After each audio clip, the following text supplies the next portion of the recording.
This is the first in a set of 4 videos about mythquakes. I've covered the subject a bit more earlier on, but this is a more in-depth view. And it's actually, I recorded these several months back, maybe June or July of last year.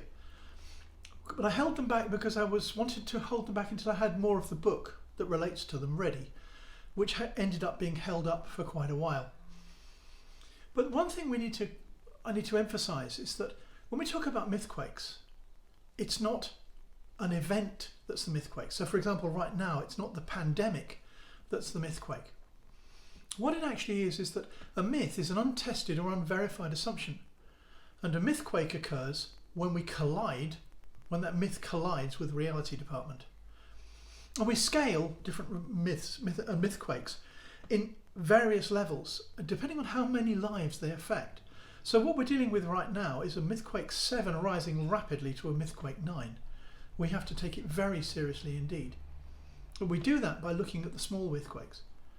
But here in this particular case, the myths that we're looking at were the idea that we could continue indefinitely, that there never would be a pandemic, that just-in-time logistics, just-in-time manufacturing would always be fine, that there'd never be a problem with having all manufacture for some key item moved and concentrated just in one country and then no longer be able to ship or move things to and from that country. So when mythquake is a very important concept, we need to look at our myths at every possible level.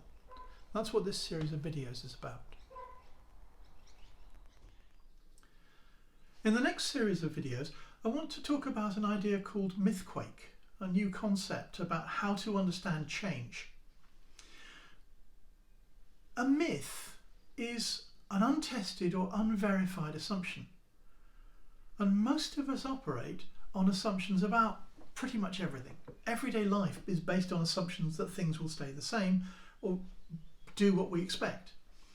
A mythquake occurs when our myth conflicts with reality. And there are different levels of mythquake. So for enterprise architecture, this is important because almost every kind of change, in fact, every kind of change is going to be about potential or actual mythquakes. We're dealing with mythquakes all of the time. There's an analogy here with earthquakes, which I'll come back to later, and it therefore gives the idea that a mythquake is always bad. But in the same way that earthquakes can actually be quite fun if you're not anywhere that's dangerous. Being in a space where the world is dancing is actually quite fun. In the same sense, mythquakes can be good as well as bad. They can be comedy as well as tragedy. The crucial point is to work with mythquakes rather than pretending that they don't exist.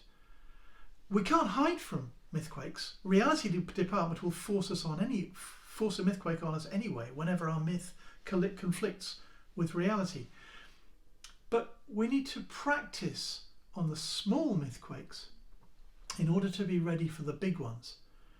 And the point that concerns me particularly is there are some very, very, very big ones that are coming our way. To understand just how severe these can be, there's a useful scale that we can apply, if you like, a mythquake scale, somewhat equivalent to the earthquake scales of Richter about energy and Mercalli about impact or damage. A mythquake scale we can number them in powers of 10 in terms of the number of lives that can be affected by a single mythquake. So a typical mythquake that we might deal with in business is a mythquake 4. It might affect 10,000 people.